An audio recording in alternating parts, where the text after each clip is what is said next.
أسعد الله أوقاتكم أعزائنا المشاهدين، وأهلا وسهلا بكم في حلقة جديدة يقدمها لكم مركز يمن انفورميشن. يحظى الإعلام بأهمية كبيرة في حياة الناس اليومية لدورها المهم والفعال في بناء المجتمعات وتأسيسها، وهو وسيلة لنقل الأفكار والمعتقدات من جيل إلى جيل آخر. ويعد الطفل من أكثر فئات المجتمع تأثرا بوسائل الإعلام، فما هو واقع إعلام أطفالنا وكيف أثر على سلوكياتهم وأفكارهم؟ كل ذلك سنناقشه في حلقتنا لليوم مع ضيفتنا المتألقة الإعلامية بثينة القرشي، رئيسة مؤسسة سام للطفولة والتنمية. أهلا وسهلا فيك أستاذة بثينة. أهلا فيك، ويسعد لي صباحك أنت والطاقم اللي معاكي. أستاذة بثينة، في البداية حابين تكلمينا أو تقولي لنا ما هو تقييمك لواقع إعلام الطفل في الوقت الحالي؟ حقيقة الأمر سأبدأ بتحية لك وللطاقم ولاختيار هذا الموضوع الموثق اللي مركون في الأدراج كثير، حتى من أصحاب الاختصاص اللي هم الإعلاميين القائمين على ثقافة وإعلام الطفل وأصحاب القرار. الواقع حقيقة الأمر لا أتردد أن أقول أنه مرير جدا، واقع سيء جدا لإعلام الطفل في البلد، خاصة مع مرور الوطن بهذه الأزمات المتتالية. واقع الإعلام في خصوصية الطفل هو رديء جدا، لأنه حتى أيام ما كان هناك إعلام صادق يريد أن يبني وطن كانت توجد مسافة وحيز بسيط في خارطة البرامج الخاصة بالطفل، خارطة البرامج اليومية لا تعد تذكر، أنه ما فيش اهتمام كبير غير أنه برنامج معلب وبرنامج محلي تخيلي في قناة طويلة عريضة تقريبا 5% لا تغطي احتياجات الطفل من ترفيه، من تسلية، من تعليم، من يعني إعطائه حيز ليعد ويقدم ليساهم في تقديم هذه البرامج. حتى من يقومون على صنع هذه البرامج للأطفال هم بعدد الأصابع لا يكادوا يذكرون، أنه لا يوجد اهتمام في الخارطة البرامجية الرسمية للبلد. أيام ما كان الإعلام إعلام، يعني بالك إلا الأيام اتجهت الرسائل كلها للأبواق التي تندد بكل جماعة وبكل طرف من الأطراف المتنازعة على السلطة والحكم للبلد. فهنا نقول أن برامج الأطفال سواء المقروءة أو المسموعة أو المرئية أصبحت معدومة، لا تستطيعي أن تسميها برامج تخدم الطفل. الطفل أصبح يتجه إلى القنوات المتخصصة العربية التي توليه اهتمام، قنوات متخصصة للطفل. يعني تخيل أنت مع برامج من الصباح لما يرقد هو فاتح القنوات العربية المتخصصة الذين يهتمون بمثل هذا إعلام ومثل هذه رسائل هادفة. لكن في البلد لا أستطيع أن أقيم أن هناك إعلام للطفل. طيب أستاذة بثينة، زي ما تكلمتي أنت الآن أصبح في قنوات متخصصة للأطفال، فهل بتشوفي أن هذه القنوات استطاعت أن تلبي احتياجات الطفل التقنية النفسية التربوية، أو أنه لا ما عطتش الطفل، يعني ما فادتوش قد ما ضرته؟ حقيقة الأمر ربما صادف موضوعك سيدتي أنه نفس موضوع رسالتي للماجستير اللي هو اعتماد أطفال اليمن على القنوات المتخصصة والإشباعات المتحققة منها. من خلال المسوحات الميدانية التي أجريتها أنه لاحظنا أن القنوات التي تهتم ببرامج الأطفال هي متنوعة، وكل قناة لها أجندة متخصصة. فهناك بعض المسميات التي أكيد تعلميها أنه تتخصص في الترفيه، وأصبح كل وقت الطفل هذا ترفيه. هناك برامج تهتم بالخيال، وهذا ما يشد انتباه الطفل. بتلاحظ انه يجلس عند القناة اللي فيها خيال، انه الرسومات الكاركتيرية المختلفة، بأنف واحد، عين واحد، انه اشياء هلامية، حاجات يعني تحس انه الطفل الان اصبح يميل لها. ايضا القنوات اللي تهتم بالتعليم أو التعاليم الإسلامية، أو يعني مثل ماجد، مثل قناة طه، مثل هذه تعتبر المشاهدة لها قليلة. أيضا اهتمام الأسرة بهذه القنوات لا يوجد خالص. يعني مش ما فيش أم إنه بتجلس تقنن لطفلها يلا تخلص منه، يعني تقول لك يلا يجلس أمام الشاشة وإنها هاجعة بالبلدي منه. فبالتالي القنوات هذه استطاعت إنه تكسب عقل الطفل وليس تفيد الطفل، تكسب إنه يقضي وقت فراغ الأب والأم إنه مش مهتمين فيه، يقول ورا ركبة العيش.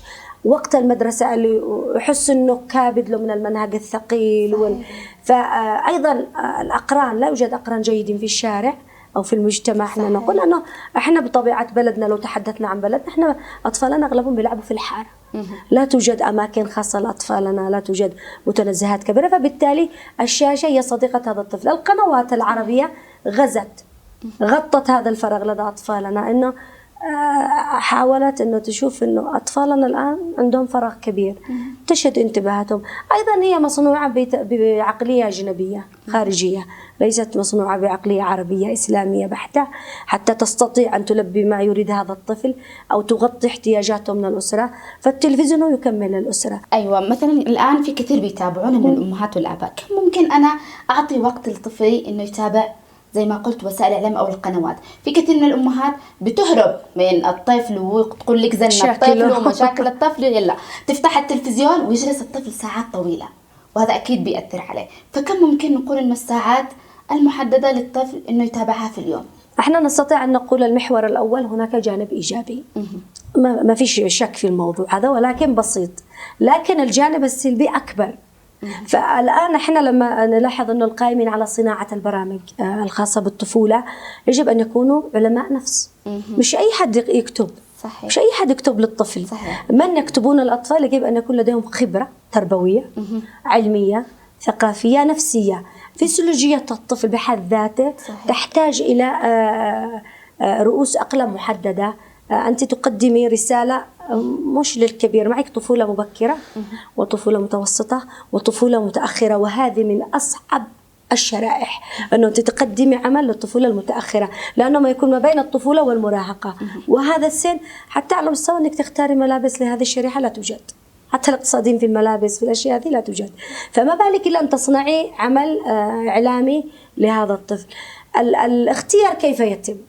الآن نحن نلاحظ أنه أغلب الأمهات موظفات، الآباء أيضا موظفين أو يقبعون في السهر والنهار راقدين مع الأزمة اللي احنا فيها، ما فيش أشغال. فالطفل ما معه إلا الريموت، هذا قد يعني يقلب بين القنوات. أيوة، ممكن يأكل حتى حاجة بايتة من بالليل ويتفرج الشاشة، ما عندوش مشكلة، هو ما عندوش مشكلة. صحيح.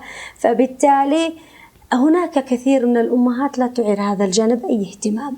طيب أستاذة بثينة، قبل ما نختم الحلقة حابة إنه توجهي رسالة لوسائل الإعلام اليمنية. إحنا الآن أصبحت الإذاعات متعددة، وسائل الإعلام كذلك التلفزيون متعددة، فإيش رسالة الأستاذة بثينة لوسائل الإعلام حتى تكون وسائل إعلام مناسبة أو تتبنى قضايا الأطفال؟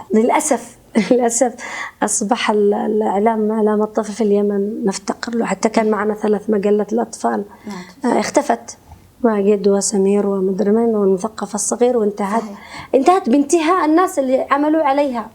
الأفكار كانت كلها ذاتية، من يشتغل مع الأطفال هو فكر ذاتي، لا يوجد فكر إداري قيادي إنه هذا القطاع للقناة المعينة والإذاعة المعينة إنه يعمل، إنه يختار معدين، يشجع.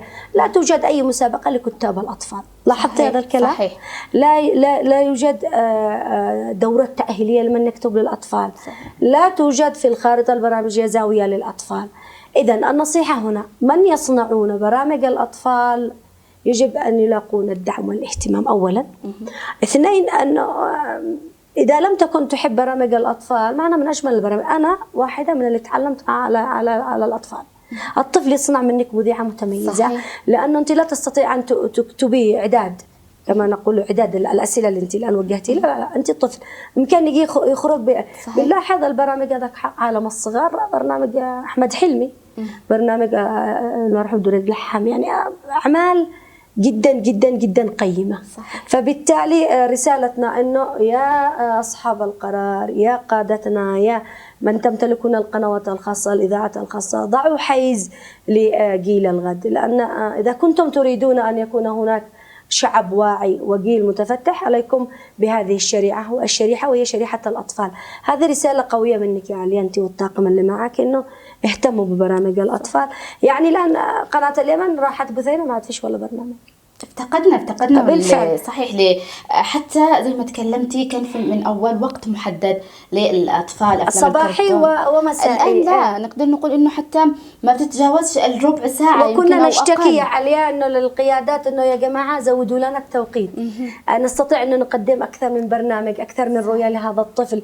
الان لا توجد حتى يعني البرامج المعلبه قديمه جدا، بعض القنوات بتبثها فلونا و بيل وسبستيان يعني فما على الطفل انه اجباري يتجه للقنوات العربيه صحيح. المتخصصه. اذا رساله نضمها لصوتك انه اهتموا باطفالنا، اهتموا بالقراءه. تقدري انت تعملي له بروجرام منزلي في البيت، صحيح. انه اعمل كذا اعمل كذا. اذا كانوا 3 اخوه يقدروا يصنعوا برنامج في البيت. صحيح. الان اصبحت وسائل التواصل الاجتماعي ما فيش طفل ما عندوش جوال. صحيح. واحدث من جوال امه على فكره، ويستخدموا التكنولوجيا اسرع مننا. صحيح. احنا اولياء الامور.